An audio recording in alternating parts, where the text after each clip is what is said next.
주여 도와 주시옵소서. 감사드리고 예수님의 이름으로 기도하옵나이다. 아멘. 할렐루야. 오늘도 주의 2부 예배에 나오신 여러분 모두를 주님의 이름으로 축복하고 환영합니다. 여러분의 영혼이 잘 된 것처럼 늘 범사가 잘 되죠. 그리고 선대하는 모든 일들마다 복되고 형통하기를 축원합니다. 오늘은 종교개혁 508주년을 맞는 종교개혁 기념주일입니다. 종교개혁은 1517년 10월 31일 독일의 마틴 루터가 비텐베르크 성당 정문에 가톨릭 교회와 교황에 저항하는 95개의 반박문을 내걸면서 그 불을 지폈습니다. 여러분 보시고 있는 이 사진은 2003년도에 개봉한 영화 루터의 한 장면인데요. 마틴 루터가 지금 반박문을 비텐베르크 성당 정문에 붙이고 있는 모습입니다. 여러분, 이것은 당시로는 생각할 수도 없는 일이었습니다. 일개 사제가 교황의 권위에 저항하고 가톨릭 교회 전체에 맞선 거예요. 이것은 그의 사제직뿐만 아니라 목숨을 내놓아야 가능한 일입니다. 그의 그런 정신을 이어받아서 오늘날의 프로테스탄트, 바로 개신교회가 나왔습니다. 프로테스탄트라고 하는 것은 어원적으로 프로테스트, 저항하다, 항거하다라고 하는 말에서 나왔죠. 따라서 오늘의 이 개신교회는 이런 정신을 기념해서 매년 10월 마지막 주, 이 주를 종교개혁주일로 지켜오고 있습니다. 중세 당시 교황청은 성 베드로 성당을 짓는데 막대한 재정을 들이고 그 부족한 재정을 채우기 위해서 사제들의 성직을 매매하고 그리고 우리가 잘 아는 면죄부를 판매했습니다. 당시 교황이 레오 10세였는데요. 그는 성 베드로 성당의 공사비를 충당하기 위해서 이 말도 안 되는 일들을 허락했어요. 당시에 돈 많은 성주나 지주들은요, 사제직이 탐이 났습니다. 돈은 있는데 모든 백성들의 존경은 받아야 되겠고 하니 그 사제를 돈을 빌려서라도 샀다라고 하는 거죠. 그리고는 돈을 주고 샀으니 그 돈을 다시 채우기 위해서 면죄부를 또 백성에게 판매하는 그런 악순환이 계속됐습니다. 물론 여러분도 아시겠지만 이 면죄부라고 하는 게 뭐예요? 일종의 돈을 주고 죄 용서함을 받는 티켓을 사는 겁니다. 돈을 주고 천국 가는 구원행 기차를 타겠다라고 하는 거죠. 가톨릭에서는 공덕 내지 선행이라고 하는 게 강조가 많이 되는데요. 선행을 통해서 구원을 얻는다라고 하는 교리입니다. 예를 들어서 이런 거예요. 그리스도나 성인들은 구원을 받고도 남을 만한 그런 공덕이 있는데 그 남는 공덕 있잖아요. 그 남는 공덕은 하나님께서 일단 저장해 두셨다가 교황에게 그것을 일임을 해서 그것을 처리하게 하신다는 거예요. 그래서 교황은 자기가 원하는 사람에게 그 남은 공덕을 나눠줄 수 있다라고 하는 그런 이론입니다. 구원을 위해서 당시 이제 공덕을 충분히 쌓지 못했던 혹은 이제 곧 가야 할 날이 얼마 남지 않았는데 중병을 앓고 있다든지 나이가 든 분들이라든지 이런 분들에게 공덕, 그 남은 공덕을 나눠주면 그들도 구원을 받을 수 있다라고 하는 겁니다. 지금 우리가 생각하기에는 참 말도 안 되는 얘기죠. 근데 인간의 이성으로, 인간의 생각으로 이걸 풀다 보니 이렇게까지 나온 거예요. 이게 성 베드로 성당의 건축 재정 충당의 이 필요와 당대에 딱 맞아 떨어졌던 겁니다. 사람들이 이제 면죄부를 구입하는 것은 여러분 그렇잖아요. 선행과 공덕을 위해서 얼마나 많은 시간과 그리고 노력이 필요하겠어요. 주라고 회개하거나 선행을 행하는 것보다는 있는 돈 가지고 그 면죄부를 사는 게 더 간단하고 쉬운 거죠. 그래서 너도 나도 이제 면죄부를 구입을 원했고요. 그로 인해서 중세 가톨릭 교회의 부패와 타락이 이제 시작됐던 겁니다. 여기에 저항해서 이제 마틴 루터를 비롯한 종교 개혁가들이 이제 개혁의 기치를 높이 들었죠. 당시 비테메르크 대학의 신학 교수였었던 이 마틴 루터는 이 비테메르크 성당 정문에다가 이 95개조 반박문을 내걸은 거예요. 모든 사람들이 다 지켜볼 수 있는 그런 곳에 당대 교황과 가톨릭 교회를 대항해서 일어난 거죠. 이 95개조 반박문에 보면요, 8조에서 29조를 보면 연옥에 있는 죽은 자들을 위한 면죄부를 언급하고 있고요, 또 51조에서 54조에 보면 이 면죄부 판매가 잘못된 것이다라고 하는 것을 구체적으로 지적하고 있습니다. 이것이 종교개혁의 도화선이 됐습니다. 이때 마틴 루터는 신앙의 의인론을 주장을 해요. 소위 믿음으로 말미암는 의입니다. 인간은 행위에 의해서 구원받는 것이 아니라 십자가에 달리신 예수 그리스도, 그분을 믿는 믿음으로 말미암아 구원받는다라고 하는 겁니다. 여러분, 이 사실에 동의하십니까? 그렇습니다. 우리는 우리가 행한 어떤 선행이나 공로를 통해서 구원받는 게 아니에요. 나의 죄를 용서해 주시기 위해서 십자가를 지셨고 피 흘리신 예수 그리스도의 그 보혈의 피, 그를 믿는 믿음, 그 믿음으로 구원받음을 한시도 여러분 잊지 마시기를 바랍니다. 그래서 종교개혁가들이 주창했었던 모토가 아까 우리 장로님 기도하시면서도 말씀하셨지만 솔라 피데, 솔라 그라티아, 솔라 스크립투라, 오직 믿음, 오직 은혜, 오직 성경이었습니다. 그렇습니다. 다른 어떤 것이 여러분을 구원으로 인도하는 것이 아니라 주의 은혜로 말미암아 예수 그리스도를 믿는 믿음으로 여러분 구원받는다는 사실을 여러분 늘 가슴속에 새길 수 있길 바랍니다. 오늘 본문을 포함한 역대하 34장 35장은요 남유다 16대 왕이었었던 요시야의 행적을 기록하고 있어요. 요시야는 유대 역대 왕들 가운데 하나님을 신실하게 섬겼었던 왕 중에 가장 대표적인 왕입니다. 타락했었던 당대 남유다를 일대 종교 개혁을 통해서 정결케 했었던 왕이죠. 유다의 역사 역대 왕들을 보면 성경이 다윗과 비견할 만큼 정직한 왕을 3명을 꼽습니다. 그 한 사람이 여호사밧이고요, 그리고 히스기야, 마지막 한 사람이 오늘 본문에 바로 요시야입니다. 그런데 이 세 사람 가운데 좌로나 우로나 치우치지 아니었다라고 하는 말을 들은 왕은요 이 요시야뿐입니다. 다시 말해서 역대 왕들 가운데 최고의 선한 왕이었다라고 성경이 인정하고 있는 인물이죠.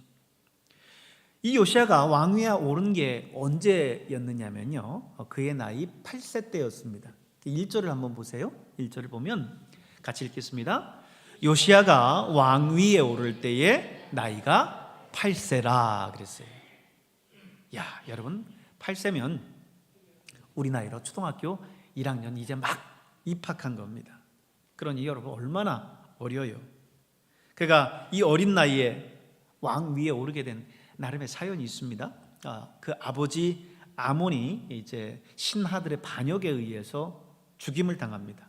백성들이 그 반란을 이제 진압하긴 했지만 이미 왕은 죽었고 이제 그 아들이 대를 이어야 되는데 그 아들 요시야가 몇 살? 8살이었다라는 거죠. 그래서 그 어린 나이에 이 요시야는 왕위에 오를 수밖에 없었어요. 요시야의 할아버지 그리고 아버지였었던 므낫세와 아몬 때에는요 유다 나라가 말이 아니었습니다. 전국 방방곡곡에 우상이란 우상들은 다 모여 있었어요. 그래서 성경은요 이 므낫세와 아몬은 여호와 보시기에 악을 많이 행했다라고 그렇게 기록을 합니다. 33장에 보면 그의 할아버지 므낫세의 행적이 나와요. 오늘 본문은 34장인데 33장에 보면 그의 이제 할아버지 므낫세의 행적이 나오는데 3절, 4절, 33장입니다. 33장 3절, 4절 같이 한번 읽어보겠습니다. 그의 아버지 히스기야가 헐어버린 산당을 다시 세우고 바알들을 위하여 제단을 쌓으며 아세라 목상을 만들며 하늘의 모든 1월 성신을 경배하여 섬기며 라고 기록하고 있습니다. 지금 므낫세의 행적을 기록하고 있는 거예요. 자, 6절에도 보겠습니다. 같이 읽습니다. 또 흰놈의 아들 골짜기에서 그의 아들들을 불 가운데 지나가게 하며 또 점치며 사술과 요술을 행하며 신접한 자와 박수를 신임하여 여호와 보시기에 악을 많이 행하여 여호와를 진노하게 하였으며. 그랬습니다. 야, 여러분 보십시오. 산당을 세우고 바알과 아세라를 섬기고 하늘의 일월성신을 섬기고 심지어는 자기 아들을 불에 태워서 제사하는 인신제사를 행하고 점치고 유수를 하고 박수와 무당들과 함께 다니고, 이게 하나님의 선민이라고 하는 지금 남유다의 모습이었어요. 그래서 이때를 평가하기를 여호와 보시기에 악을 많이 행했다라고 하고 있는 겁니다. 바로 이런 분위기 속에서 지금 어린 요시야가 8살의 왕이 된 거예요. 8살이면 아직 한 나라를 통치하기엔 너무 어린 나이죠. 그리고 하나님을 인격적으로 만나기에도 아직 성숙한 나이가 안 됐습니다. 그래서 그랬는지 성경은 오늘 본문 34장 3절 전반절에 요시야 제위 8년의 일을 기록을 하고 있어요. 자, 한번 같이 한번 읽어볼까요? 아직도 어렸을 때 곧 왕위에 있은 지 8년에 그의 조상 다윗의 하나님을 비로소 찾았다라고 언급을 하고 있습니다. 자, 요시야가 왕에 몇 살 때 왕 됐다고요? 8살 때 왕이 됐어요. 그런데 그 다음 오늘 좀 전에 읽은 그 말씀은 제위 8년, 요시야가 왕으로 있은 지 8년이었어요. 그럼 몇 살? 16살. 8살에 왕이 돼서 16살에 비로소 요시야는 하나님을 인격적으로 만나고 하나님을 찾았다라고 하는 거지요. 그리고 드디어 3절 후반절, 이제 제12년, 제위 12년에 대해서 말씀을 하고 있습니다. 같이 한번 읽어보겠습니다. 제12년에 유다와 예루살렘을 비로소 정결하게 했다 기록합니다. 제위 12년이면 20살이죠. 그렇죠? 20살에 비로소 이제 요시야가 유다, 남유다의 그 많은 우상들을 다 척결하고 예루살렘을 정결케 했다. 대대적인 종교 개혁을 단행했음을 기록하고 있는 겁니다. 여러분, 오늘 요시야의 종교 개혁의 내용들을 여러분 살펴보면요, 당시 유다와 예루살렘에 만연했었던 그 우상들을요 다 제거합니다. 성경은 그래서 유다와 예루살렘을 정결케 했다. 이 우상들을 다 몰아내고 깨끗하게 이제 했다라고 하는 거예요. 3절 후반절과 또 4절 5절 말씀을 우리 같이 한번 또 읽어보도록 하겠습니다. 그 산당들과 아세라 목상들과 아로새긴 우상들과 부어 만든 우상들을 제거하여 버리매 무리가 왕 앞에서 바알의 제단들을 헐었으며 왕이 또 그 제단 위에 높이 달린 태양상들을 찍고 또 아세라 목상들과 아로새긴 우상들과 부어 만든 우상들을 빻아 가루를 만들어 제사하던 자들의 무덤에 뿌리고 제사장들의 뼈를 제단 위에 불살라 유다와 예루살렘을 정결하게 하였으며 그럽니다. 이전에도 이후에도 없는 정말 대단한 가장 철저한 종교개혁을 단행한 거예요. 여러분, 오늘 종교개혁 508주년을 맞이해서 구약 요시야 왕의 종교개혁의 모습들을 한번 살펴봤습니다. 그렇다면 오늘 우리는 종교개혁이 지난 508주년을 맞이하고 있는 오늘 우리는 어떤 모습으로 이 종교개혁을 맞이해야 될까요? 종교개혁의 과제는 무엇일까요? 중세와 같이 오늘 우리의 신앙의 모습이 그 본질을 잃어버리고 타락의 길들을 걸어가고 있지는 않습니까? 오늘 개신교회는 그 옛날 중세 캐톨릭의 모습에 그 전철을 다시 밟고 있지는 않습니까? 물론 성직을 매매하거나 면죄부를 판매하고 있지는 않아요. 그러나 오늘 교회가 교회 세습이라고 하는 또 다른 형태의 성직 매매를 행하고 있지는 않는지, 또 세상적인 그런 인본주의에 스스로의 정체성을 잃어가고 있지는 않는지, 우리를 돌아봐야 될 겁니다. 신앙의 순수성을 잃어버리고요, 세상적인 그 문화에 빠져서 그런 모습을 당연하게 받아들이고 있지는 않는지, 여러분 오늘 우리를 냉철하게 바라볼 수 있길 바랍니다. 예전에 한참 그 서구 유럽 교회의 모습들을 우리는 비판하면서 썬데이 크리스찬이라고 하는 말을 많이 사용했어요. 썬데이 크리스찬 뭐죠? 주일에만 신앙생활을 한다. 다른 때는 전혀 교회도 안 나오고 또 믿음과는 전혀 다른 그런 삶을 살아간다라고 해서 그런 말을 사용을 했습니다. 그러나 오늘의 모습을 보십시오. 오늘에는 주일에만 교회에 나와도 정말 다행이고, 그런 것을 오히려 이제는 자연스러운 시대의 흐름처럼 받아들이고 있습니다. 한참 신앙의 열심을 가지고 있을 우리 핍박 속에서도 믿음을 부여잡고 신앙생활하고 있을 우리 공산권에 있는 우리 크리스천들이나, 아니면 이제 한참 이제 아프리카에서 성령의 뜨거운 바람들이 일어나는데 그들이 마치 우리가 서구 유럽 사회를 비판했던 것처럼 오늘 우리의 모습을 보면서 그렇게 비판하지 않을까요? 초기 한국 교회는 정말 열심히 기도하고 뜨겁게 부르짖으면서 신앙생활했는데 오늘의 아시아에 있는 저 한국은 그 옛날의 모습을 잃어버렸어 하면서 그들이 혹 우리의 모습을 비판하지 않을까요? 오늘 우리는 그런 우리의 모습을 다시 한번 돌아보면서 개혁하고, 또 우리의 세상적인 모습, 인본적인 그런 모습들이 들어와 있는 그 우상처럼 들어와 있는 모습들이 있다면 그것을 다 헐어버리고 쫓아내야 될 줄로 믿습니다. 이제는 교회가 세상을 선도하며 이끌어갔어요. 그러나 이제는 세상의 철학과 가치관이 세상을 이끌어가고 교회는 따라가기 바쁩니다. 교회가 세상의 흐름을 따라가라라고 하는 게 아니에요.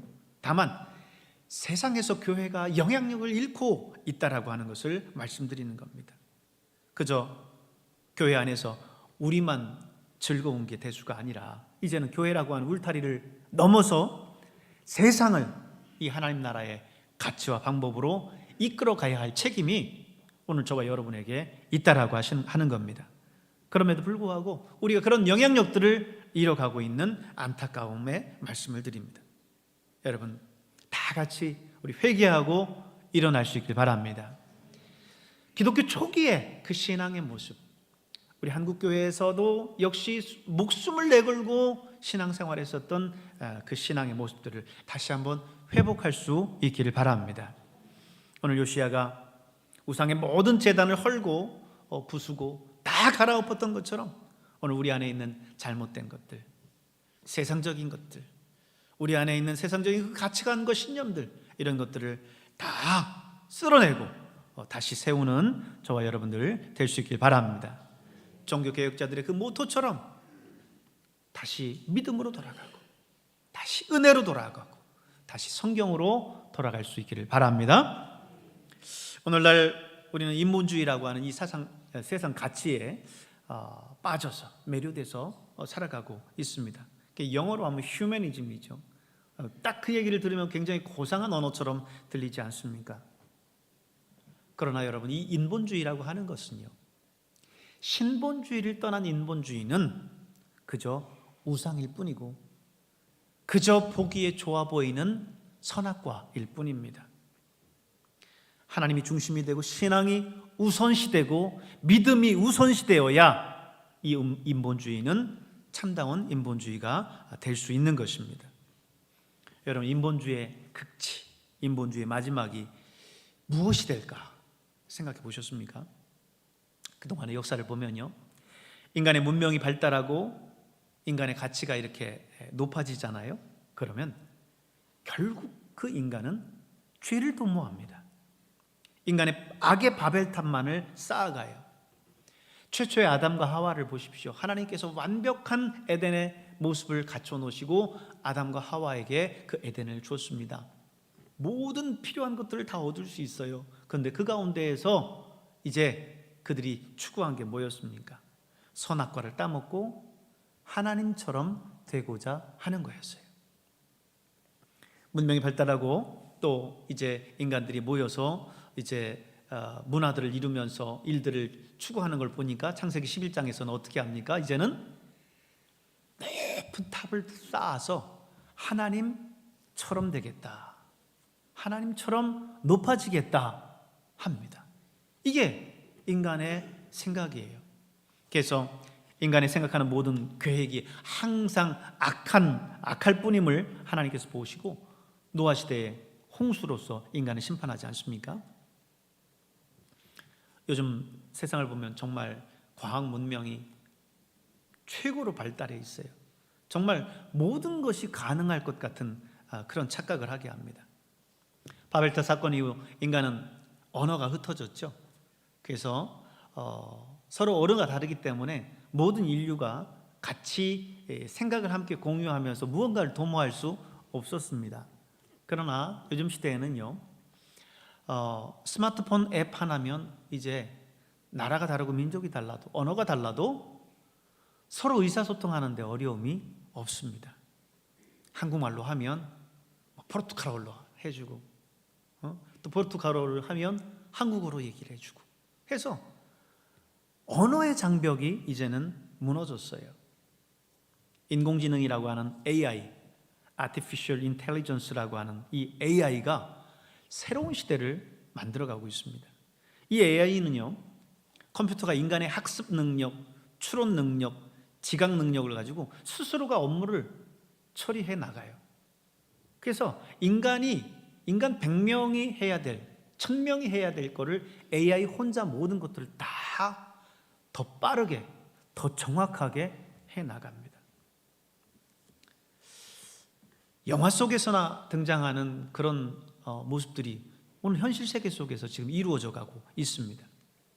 하지만 여러분, 과학자들은요, 이제 곧 이 AI가 더 이상 인간의 통제를 받지 않는 시대가 올 거라고 이야기합니다. 그게 머지 않았다라는 거예요. 인간이 만들어낸 AI가 인간의 통제를 벗어나서 자기 스스로 판단하고 인간을 통제해 나가기 시작한다는 거예요. 그 시대를 경고하고 있어요. 영화 속에서 이루어질 만한 그런 일들이죠. 근데 그 일들이 지금 이루어지고 있지 않습니까? 앞으로도 머지않아 이루어진다라고 과학자들은 이야기를 하고 있습니다. 그거를 경고하고 있어요. 과학 문명이 발달해서 정말 휴머니즘, 인본주의, 인간이 최고의 가치에 있는 것처럼 인간은 모든 것들을 다 할 수 있고 창조주 하나님이 하는 것마저도 창조해낼 수 있을 것처럼 그렇게 지금 생각하지만 인간이 모여있는 자리, 하나님이 떠난 인본주의는 결국 실패일 수밖에 없고 죄의 결과일 수밖에 없습니다. 물론 이 시대에 지금 이루어지는 이 AI가 악이라고 말하는 건 아니에요. 다만 에덴에서나 바벨에서나 노아 시대나 지금이나 인간이라고 하는 존재, 하나님을 떠난 인간이라고 하는 존재들이 만들어내는 결과물은 결국 타락이고 실패고 멸망일 수밖에 없다라고 하는 겁니다.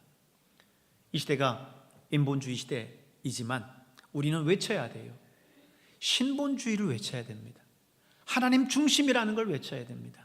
그래서 하나님 안에서 인간을 가치 있게 여기고 소중하게 여겨야 되는 것이지, 하나님을 떠난 상황에서 인간을 가치 있게 여기는 그것은 멸망일 수밖에 없어요. 여러분, 오늘 이 시대 속에서 교회가 우리 스스로를 끝없이 개혁해 나가야 돼요. 세상적인 이런 가치관들이 계속해서 교회를 좀먹어 옵니다. 그래서 세상의 가치관이 마치 교회의 가치관인 것처럼, 세상의 기준이 교회의 기준이 되어야 되는 것처럼 그렇게 세상이 우리를 강요해 오기 시작하고 우리를 좀먹어 오기 시작해요. 그러는 어느 순간 이것은 과연 성경적인가? 이것은 과연 하나님 중심적인가를 우리는 늘 다시 한번 확인해야 돼요. 오늘 교회 속에서 이루어지는 모든 어떤 문화들, 기준들, 판단들, 이것이 과연 성경적인가를 우리는 계속해서 되물어야 될 줄로 믿습니다. 그래서 우리 스스로를 개혁해 나가야 돼요. 예수님은 예루살렘 성전에 들어가셔서 비둘기 파는 자들과 환전상들의 그 돈 바꾸는 상들을 둘러 엎으시면서 노끈으로 채찍을 만들어서 그 성전 안에 있는 소들을 다 쫓아내셨습니다. 그리고는 말씀하셨습니다. 너희가 이 만민의 기도해야 될 집을 강도의 구렬로 만들었다라고 분노하셨어요. 성전은 하나님 앞에 기도하고 예배해야 할 자리인데 당시 종교 지도자들과 장사치들의 그 이권 속에서 성전이 도둑의 소굴로 변한 거예요. 그런 성전의 모습을 보면서 예수님은 돌 위에 돌 하나도 남김없이 다 무너질 것이다 라고 심판을 선언하셨습니다.